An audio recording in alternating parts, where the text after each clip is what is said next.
ভবানীপুরে 40,000 নামবাদ বিশেষ সম্প্রদায়কে টার্গেটের অভিযোগ মমতা বন্দ্যোপাধ্যায়ের। দখল করে টার্গেট দিল্লির। ফের বিজেপি সরকারকে নিশানা তৃণমূল নেত্রীর। আমার ভবানীপুর কেন্দ্রেই কত বাদ, কেউ দিল্লি থেকে নির্দেশ দিচ্ছে অমুক কমিউনিটি কেটে দাও ছেটে দাও।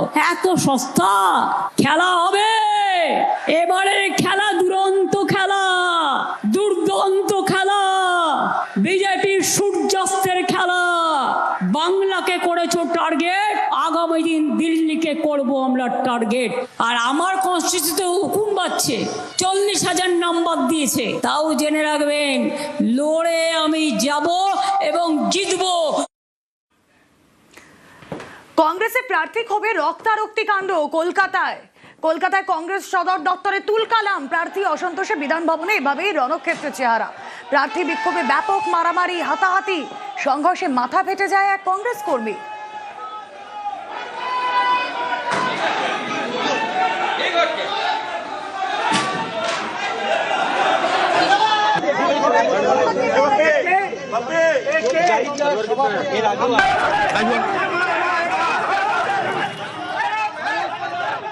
আমাদের আজকে আমতাবাসী আমাকে পাঠিয়েছে অসিদ্ধার সঙ্গে, আমাদের দেবতার সঙ্গে পাঠিয়েছে। আমাদের দেবতাকে অপমান করা হয়েছে, মানে আমাদের আমতা মাসিকে অপমান করা হয়েছে।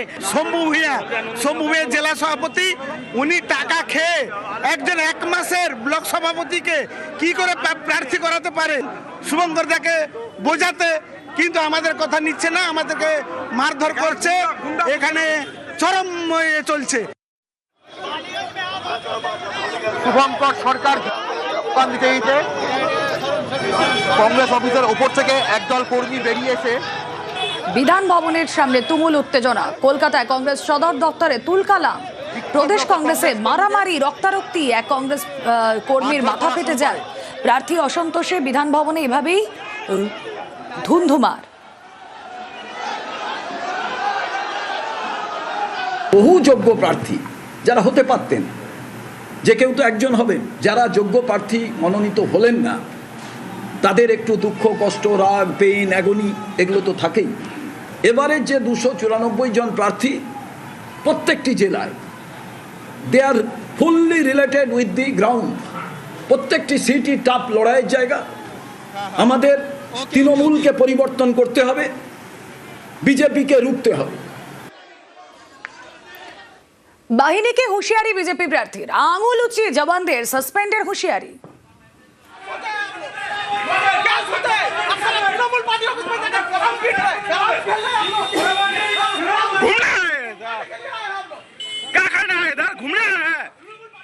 हम लोग आदमी को ऐसा कर रहा है और टीएमसी का आदमी को छोड़ रहा है, इसलिए आए हैं इलेक्शन में।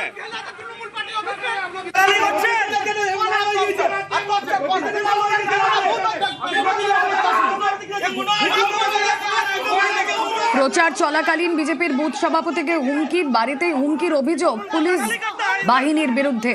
প্রতিবাদে কেন্দ্রীয় বাহিনী পুলিশকে শাসানি বিজেপি প্রার্থীর। বাহিনীকে শাসানি শিউরির বিজেপি প্রার্থী জগন্নাথ চট্টোপাধ্যায়।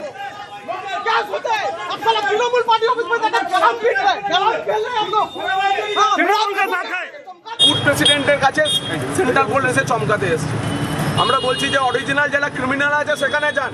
ও তৃণমূলের পার্টি অফিসে থেকে ক্যারাম খেলছে, ভারতীয় জনতা পার্টির বুথ প্রেসিডেন্টকে সে চমকাবে, তাই আমরাও চমকে ওদের বাড়ি পাঠিয়ে দিয়েছি। এই পরিস্থিতি যদি তৈরি হয়, নির্বাচন কমিশন অব্দি যাবো, মুখ্য নির্বাচন কমিশনার অব্দি যাবো, এই সব কটাকে হাঁটাবো। 3 জনকে অলরেডি সাসপেন্ড করিয়েছি পার্টি অফিসে ক্যারাম খেলার জন্য।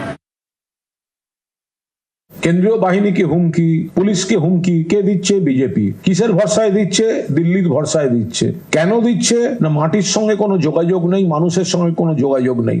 কেন দিচ্ছে না? তারা এলাকায় ঢুকলে গ্রামবাসী প্রশ্ন করছেন 100 দিনের টাকা কোথায়, কেন দেননি? আবাসের টাকা কোথায়, কেন দেননি? জল জীবন মিশনের টাকা কোথায়, কেন দেননি?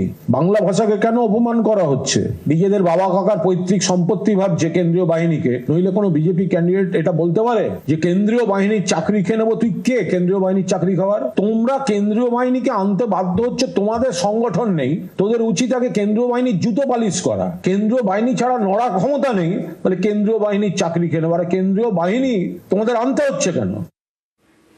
ষড়যন্ত্র করে ভগবানপুরে তৃণমূল প্রার্থীকে নোটিশ, ভোটের মুখে এনআইএ কে ব্যবহারের অভিযোগ বিজেপির বিরুদ্ধে। সরব তৃণমূল কংগ্রেস। কোর্টের নির্দেশেই কাজ করে এনআইএ, অসুবিধা হলে আদালতে যাক তৃণমূল, পাল্টা তো বিজেপির। এতদিন সিবিআই ইডি এসব নামাচ্ছিল, এনআইএ কে দিয়ে ক্যান্ডিডেটদের নোটিশ করা শুরু হয়েছে এবং আমাদের কর্মীদের, আমাদের প্রার্থী ভগবানপুর মানব পড়ুয়া, তাকে ধরুন নোটিশ পাঠিয়েছে এনআইএ 2রা এপ্রিল। এনআইএ অফিসে গিয়ে বসে থাকতে হবে, সে ভোটের প্রচার করবে না হাজিরা দিয়ে বেড়াবে, দিন নষ্ট করবে। এনআইএ মূলত পূর্ব মেদিনীপুর ঘিরে এই কাজটা অনেকদিন ধরেই করছিল। এনআইএ ডেকে পাঠিয়ে বলছে হয় আটকে রাখছে, ঘোরাচ্ছে, কেস দিচ্ছে, অ্যারেস্ট করছে, না হলে বলছে হয় বিজেপি করুন আর নইলে তৃণমূল করবেন না, আপাতত ভোট অব্দি বাইরে থাকুন। এই খেলাগুলো কিন্তু পঞ্চায়েতে হয়েছে, লোকসভায় হয়েছে, আবার বিধানসভায় শুরু করলো। বিভিন্ন মামলায় নাম ট্যাগ করে দেওয়া হচ্ছে। বাংলার মানুষ বিজেপিকে গণতান্ত্রিক ভাবে ধুয়ে মুছে সাফ করে দেবেন। এনআইএ তো সরাসরি কোনো মামলার দায়িত্ব নেয় না, কোনো মহামান্য হাইকোর্ট কিংবা মহামান্য সুপ্রিম কোর্টই তাদের দায়িত্ব দেন এবং তাদের নজরদারিতেই প্রক্রিয়া চলে যান। গিয়ে বলুন যে যত আমাদের দুষ্কৃতী রয়েছে, যাদেরকে কিনা এনআইএতে তদন্তের জন্য তদন্তের জন্য ডাকছে বা তাদের নামে নোটিশ পাঠাচ্ছে, অন্তত ভোট অব্দি বোম মারা বা গুলি করার জন্য তাদেরকে ছাড় দেওয়া হোক, তারপরে আবার আমরা তাদেরকে বা এইসব নোটিশ পাঠাবেন। এটা বলুক না, গিয়ে এটা অলআউট নিয়ে বলুক। এখন তো বিনা পয়সা ঢুকি যাবেন, গিয়ে বলে ফেলবেন, অসুবিধার কি আছে। আরো দামি 900 ওষুধ, কমপক্ষে 900 জরুরি জীবনদায়ী ওষুধের দাম বাড়ছে। খুচরো বাজারে ওষুধের দাম 0.65% বাড়ছে অ্যান্টিবায়োটিক, অ্যান্টাসিডের দাম। ব্লাড প্রেশার, ডায়াবেটিসের ওষুধের দামও বাড়ছে। আগামী কয়েকদিনের মধ্যেই বাড়তে চলেছে একাধিক ওষুধের দাম।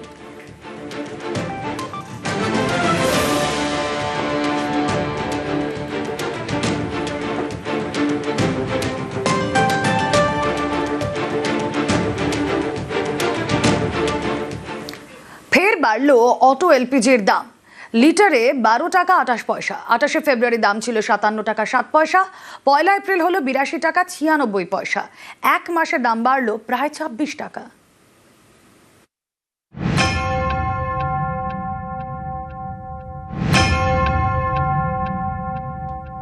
কালকে পর্যন্ত 10 টাকা ছিল, আজকে দেখে দেখলাম 12 টাকা হয়ে গেছে। সমস্যা না। পশ্চিম এশিয়া যুদ্ধ, তার আঁচ কলকাতায়। আবারও বাড়ল অটো এলপিজির দাম। এক ধাক্কায় অটো এলপিজির দাম বাড়ল লিটারে 12 টাকা 28 পয়সা। এ নিয়ে 1 মার্চ থেকে 4 বার বাড়ল অটো এলপিজির দাম। 28শে ফেব্রুয়ারি দাম ছিল লিটারে 57 টাকা 7 পয়সা। পরের দিন 1 মার্চ তা বেড়ে হয় 57 টাকা 68 পয়সা, অর্থাৎ দাম বাড়ে লিটারে 67 পয়সা। এরপর 11ই মার্চ অটো এলপিজির দাম বাড়ে লিটারে 5 টাকা, 57 টাকা 68 পয়সা থেকে বেড়ে হয় 62 টাকা 68 পয়সা। 20শে মার্চ আবার দাম বাড়ে, এবার 8 টাকা, লিটারে 62 টাকা 68 পয়সা থেকে বেড়ে হয় 70 টাকা 68 পয়সা। এরপর 1 এপ্রিলে বাড়ল 12 টাকা 28 পয়সা, লিটারে 70 টাকা 68 পয়সা থেকে বেড়ে হলো 82 টাকা 96 পয়সা, অর্থাৎ এক মাসে দাম বাড়ল 25 টাকা 89 পয়সা। 1 লিটার গ্যাসে যদি 26 টাকা বেড়ে যায় এক মাসের মধ্যে, কীরকম পরিস্থিতি বুঝতে পারছেন। সেল বাড়ছে না, আমাদের রুটে অটো সংখ্যা খুবই বেশি, আর তাছাড়া অতিরিক্ত যানবাহন চলে। আপনার বাস চলে, মেট্রো চলে, কোনো গাড়ির অভাব নেই। তারপরে ব্যাটারি রিক্সা, তারপরে উবের বাইক, কি নেই। এত গাড়ির মধ্যেও আমাদের প্রচুর গাড়ি, তো আমাদের খুবই চলা কষ্টকর হচ্ছে। ভাড়া তো বাড়াতেই হবে, 23 টাকা টোটাল বেড়ে গেল, 27 টাকা বেড়ে গেল। হ্যাঁ, 26 টাকা বেড়ে গেল, 56 ছিল সেখানে 83 হয়ে গেছে। এখন কি বলবেন, আর তো আমার তো বলার কিছু নেই, আপনারা সবাই বুঝতে পারছেন। পরিস্থিতি খুবই খারাপ, আগামী দিন গাড়ি বন্ধ হয়ে যাবে। কেন ভাড়াও তো আমরা বাড়াতে পারছি না, ভাড়া বাড়ালে প্যাসেঞ্জাররা উল্টাপাল্টা বলছে। আমাদের সংসার চালানো খুব টাফ ব্যাপার হয়ে গেছে, গাড়ি চালাতে পারবো না তো। কেন আমরা মালিকের গাড়ি চালাই, এবার 6 টাকা 7 টাকা করে কিলোমিটার এবং গাড়ির বাঁচিত, তারপর আমাদের খাটনি, তো রান্নার পয়সা উঠবে না। আমাদের পরিস্থিতি খুবই খারাপ।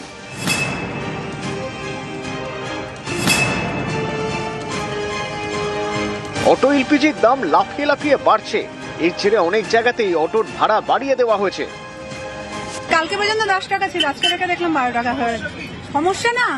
সব দিক থেকে তো সমস্যা, কোন দিক থেকে আমরা ভালো আছি বলুন? বাবা, একটা জিনিসের দাম বাড়বে, মানুষের তো ইনকাম বাড়ছে না, ইনকামের তো ওই জায়গাটা তো একই থাকছে না, তাহলে কি করে আমরা কোথা থেকে পাবো? মধ্যবিত্ত পরিবারের লোক হচ্ছে মাঝখানে চেপে আছে, নিম্নবিত্ত তো একদম নিম্নবিত্ত, বড় লোক তো বড় লোক, মাঝখানে পড়ে আছে মধ্যবিত্ত মানুষ। সব দিক দিয়ে তো দামটা বাড়ছে, যদি একটা জিনিসের দাম বাড়ে তার রিলেটেড যেসব জিনিস আছে সব দাম বাড়বেই, এটা স্বাভাবিক কথা। নিউজ 18 বাংলা।